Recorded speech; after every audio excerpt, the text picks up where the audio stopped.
Hi, my name's Chris from Driver Training Limited. We've been audit registered driving instructor trainers since 2007.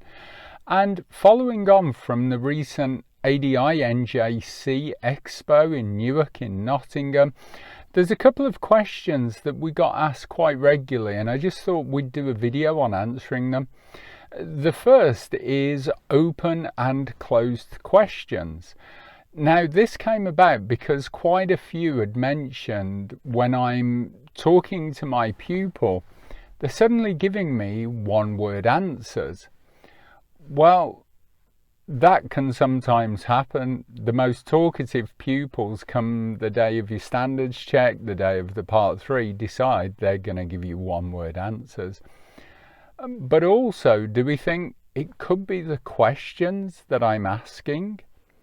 So do we as driving instructors know the difference between open and closed questions? Well, a closed question is designed to close the conversation down.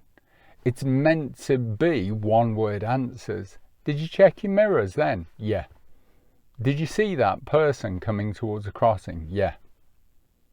It's meant to close the conversation down. So if in the pressure of the ADI Part 3 test we're just asking closed questions, then all our pupils are going to give us one-word answers. An open question, however, is designed to allow the person to open up, to tell us what they're thinking, what they're feeling. How are you feeling about driving on this stretch of road in busy traffic? What do we need to do on joining the dual carriageway? When we approach a junction, what's the first thing, Chris, we're thinking of with regards to whether we can go or not? What's your thought process? They're designed to ask the person to open up. So let's delve into this then a little bit deeper. To become a better driving instructor, understanding the difference between open and closed questions, it's really essential for effective teaching. See, both types of questions play a critical role in guiding the learner's progress and encouraging them to promote self-reflection, comprehension, and confidence. As we said, open questions encourage learners to think more deeply and reflect on their experiences.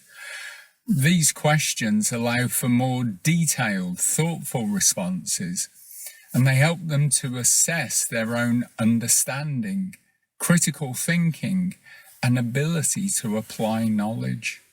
Open questions often start with how, why, what, or describe.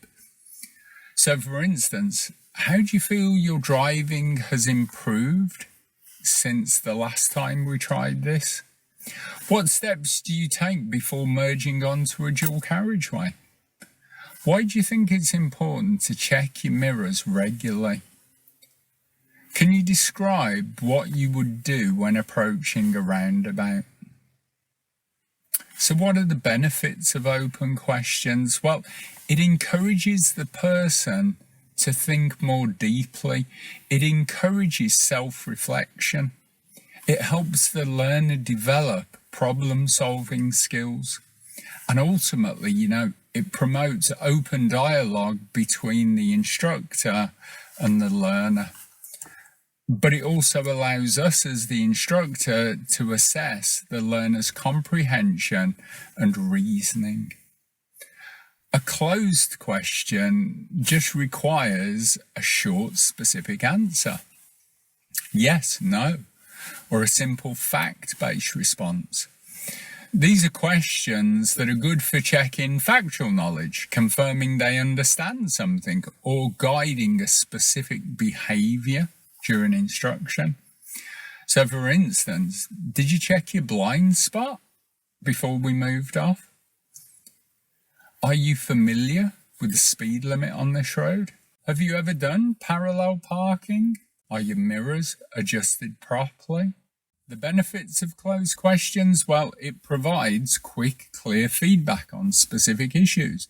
It allows the instructor to assess the pupil's immediate understanding or compliance with the instruction.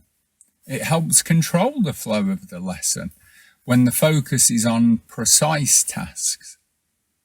And it's useful for confirming knowledge before moving on to more complex skills. So when would we use open or closed questions? Well, open questions are best when you want the learner to explain their reasoning, reflect on their experiences, or consider the consequences of their actions. They're ideal for reviewing lessons, the debrief after practice, or when encouraging the learner to think independently. Closed questions, well, they're effective to check a learner's factual knowledge in the moment, such as during a maneuver or when clarifying a safety protocol. They're also useful when you just simply need a quick answer to move the lesson forward. Incorporating and using both types of questions into our driving instruction will ensure a balanced approach, and it will foster both the technical skills in the pupil and their own reflective learning. So we hope this has helped you understand a little bit more about open and closed questions. Let us know what you think. Don't forget to leave us a comment below. Don't forget to like, share and subscribe to the channel for more useful hints and tips on becoming a driving instructor.